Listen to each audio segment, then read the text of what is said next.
Ce journal vous est offert par le FPI, Fonds de promotion de l'industrie, votre partenaire privilégié pour la réussite de vos projets.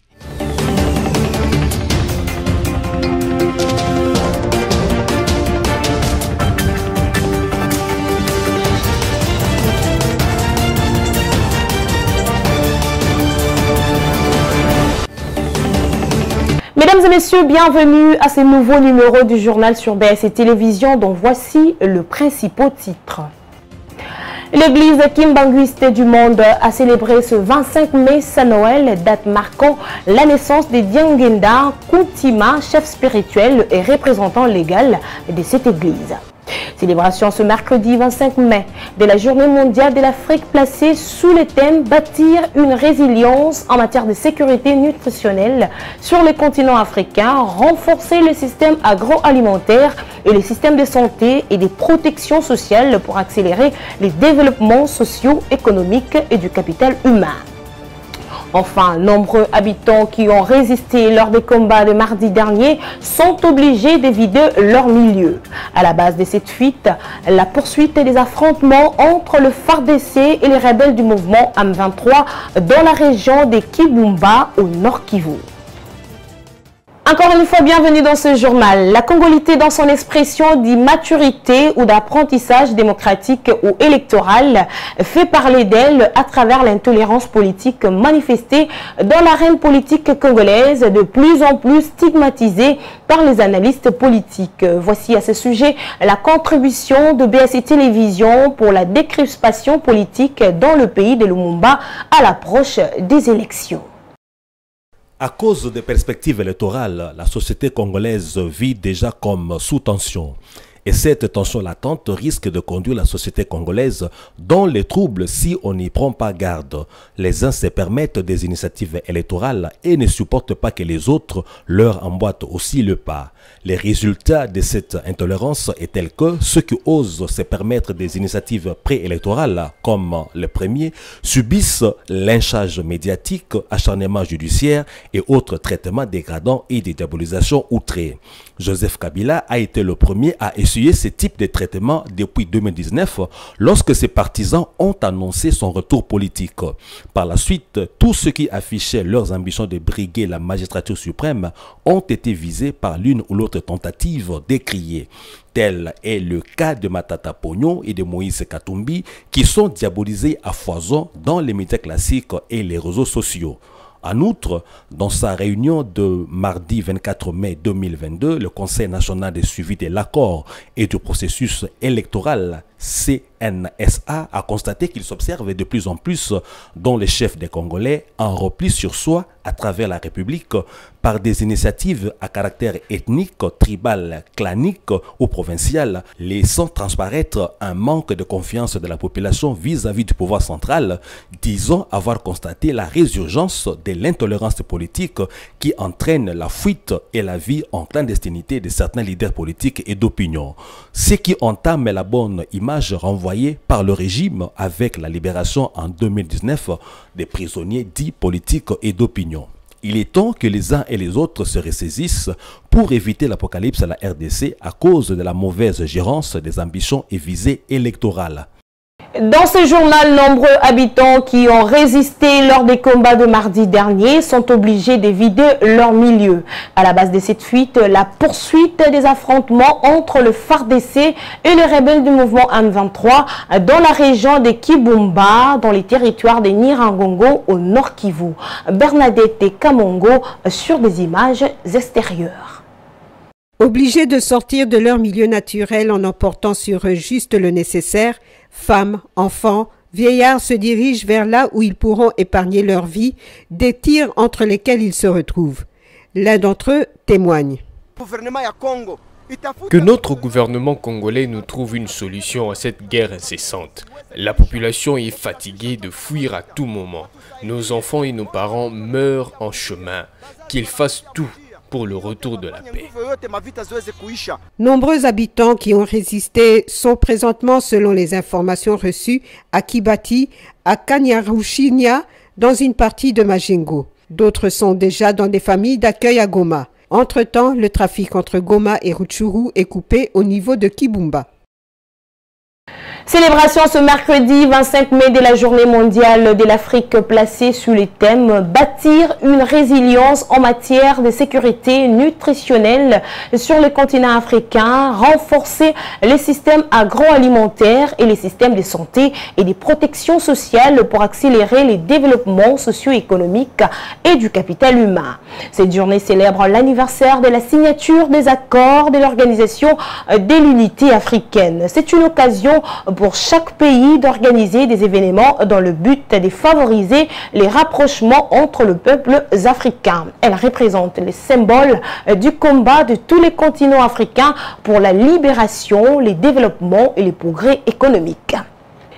On en parle dans ce journal. Moisson abondante de médailles pour les lutteurs congolais qui ont participé au 37e championnat d'Afrique des luttes à El Jadida au Maroc du 17 au 22 mai 2022. Les athlètes congolais ont compéti chez les cadets, juniors et cadets en lutte libre olympique et grégorienne. Sami Bosongo nous fait le point. Heureuse, dirait-on, qui, comme la RDC, est revenue tête haute des 37e championnats d'Afrique des luttes que le Maroc a organisé à El Jadida du 17 au 22 mai. Ont été concernés par ces championnats les catégories cadets, juniors et seniors. L'héros congolais chez les cadets et les lutteurs Luntadila Josué qui a gagné la médaille en argent en style libre olympique. Le même a aussi gagné la même médaille en style gréco-romain.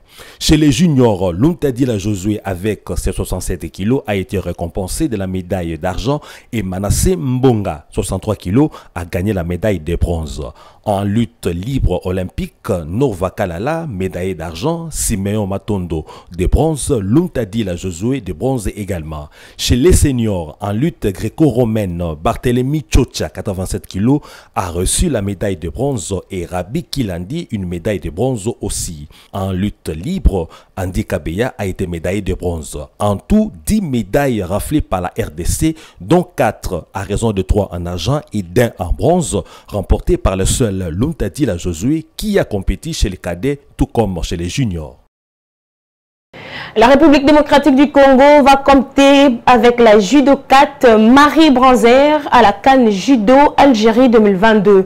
C'est une implication personnelle du secrétaire général au sport Barthélemy Okito qui lui a valu une participation malgré le blocage à la Fédération de judo et au comité olympique congolais. Suivez. Il aura fallu l'implication du secrétaire général au sport Barthélemy Okito pour que la judokate congolaise double médaillée d'Afrique Marie Branzer soit inscrite à la CAN Judo Algérie 2022. En amont de cette inscription, le refus du président AI de la Fédération nationale congolaise de judo d'inscrire la judokate dans le système en dépit du fait que l'instruction lui avait été donnée par le ministère des Sports. Le secrétaire général au sport a dû court-circuiter la démarche bloquée au niveau local et a plaidé auprès des autorités allemandes pour qu'elles mènent des démarches à l'ambassade de l'Algérie, vu que l'Algérie est le pays hôte de cette compétition, de façon qu'elle accorde un visa aussi bien à l'athlète qu'à son entraîneur. Notez que c'est à Oran, en Algérie, que cette édition de la CAN Judo 2022 va se dérouler du 26 au 29 mai. Poursuivons ce journal avec cette information sportive. La blessure de Vital Timba, le latéral gauche congolais qui évolue au sein Clermont Foot en Ligue 1 français, a fait que le coach Hector Roll Cooper les remplace par Hermès Luzolo Ntita du TP Mazembe. Sami Bosongo signe encore ce reportage. Suite à la blessure du latéral gauche de Clermont Foot de la Ligue 1 française, Vital Nsimba, qui l'a poussé à déclarer forfait pour les 2 premières rencontres de la RDC dans ses éliminatoires de la CAN Côte d'Ivoire 2023, le sélectionneur principal des Léopards, Hector Raoul Cooper, l'a remplacé par le latéral gauche du tout-puissant Mazembe, Ernest Luzolo Nsita. C'est ce qui ressort d'un communiqué de la Fédération congolaise de football association, FECOFA en acronyme, communiqué rendu public au mardi 24 mai 2022. Avec la convocation d'Ernest Luzolo chez les Léopards Senior A, le nombre des internationaux de Tout-Puissant Mazembe passe à 5, précise encore les communiqués de l'instance fêtière du football congolais. L'on rappelle que dans le cadre de ces éliminatoires, pour ces 2 premiers duels, la RDC recevra le Gabon à Kinshasa le 4 juin prochain et sera reçu le 8 juin à Omdurman par le Soudan. En religion, l'église kimbanguiste du monde a célébré ce 25 mai 2022 Saint Noël, date marquant la naissance de Diangenda Kuntima, chef spirituel et représentant légal de cette église. Je suis Kalamba. C'est depuis 1992 que Diangenda Kuntima, chef spirituel et représentant légal de l'église kimbanguiste, a décidé de la célébration de la Noël le 25 mai après une étude approfondie de la Bible et une révélation. Il est aussi vrai que cette date est aussi celle de son propre anniversaire. Depuis lors, cette journée est l'occasion de rappeler les messages centraux du kimbanguisme, à savoir amour, travail et discipline.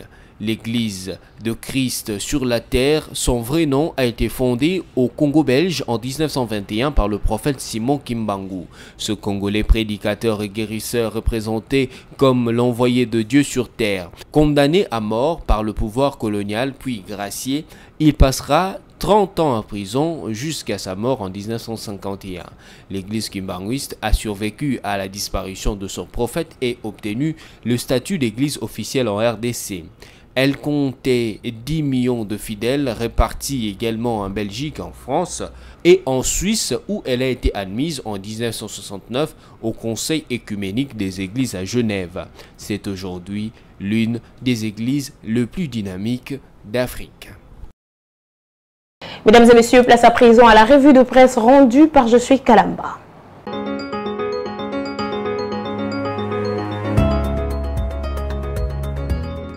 Mesdames et messieurs, bienvenue à la lecture de journaux parus en ligne ce mercredi 25 mai 2022.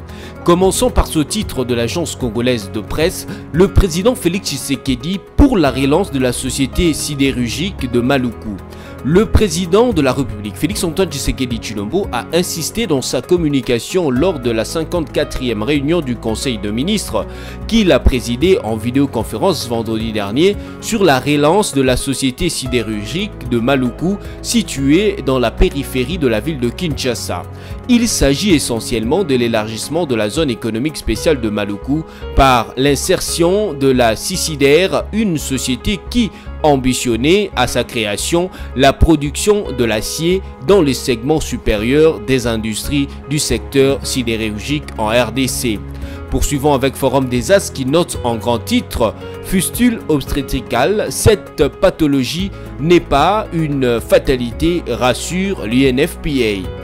La fustule obstétricale n'est pas une fatalité.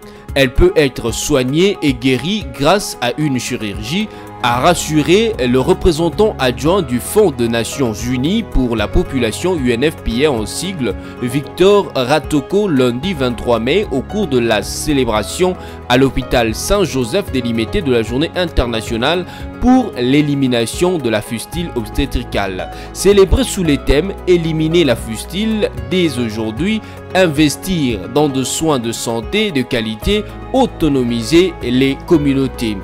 Le représentant adjoint de l'UNFPA, Victor Ratoko, a expliqué que l'apparition d'une fistule obstétricale est directement liée à l'une des principales causes de mortalité maternelle, un travail difficile et prolongé lors de l'accouchement et l'absence de soins obstétricaux adéquats. Bouclons cette revue de presse avec ce titre de la radio Okapi RDC. Le CNSA appelle le gouvernement à rétablir la confiance dans les institutions publiques. Le Conseil national de suivi de l'accord et du processus électoral CNSA a invité mardi 24 mai le gouvernement à rétablir la confiance dans les institutions de l'État. Cette structure publique a lancé cet appel dans un communiqué publié à l'issue d'une session ordinaire qu'elle a tenue mardi. L'appel du CNSA intervient au moment où une crise déchire les deux chambres du Parlement sur la désignation d'un juge à la Cour constitutionnelle. C'est par ici que s'achève cette revue de presse. Merci à vous de l'avoir religieusement suivi.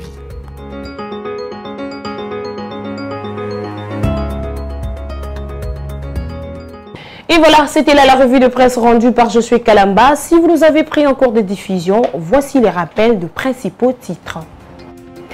L'église kimbanguiste du monde a célébré ce 25 mai sa Noël, date marquant la naissance de Diangenda Kuntima, chef spirituel et représentant légal de cette église. Célébration ce mercredi 25 mai de la Journée mondiale de l'Afrique placée sous le thème « Bâtir une résilience en matière de sécurité nutritionnelle sur le continent africain, renforcer le système agroalimentaire et les systèmes de santé et de protection sociale pour accélérer les développements socio-économiques et du capital humain ». Enfin, nombreux habitants qui ont résisté lors des combats de mardi dernier sont obligés de vider leur milieu. À la base de cette fuite, la poursuite des affrontements entre le FARDC et les rebelles du mouvement M23 dans la région de Kibumba au Nord Kivu. Mesdames et messieurs, ce journal préparé par la rédaction de BSC Télévision est complètement terminé. Merci à vous de l'avoir suivi, mais surtout, restez-nous fidèles.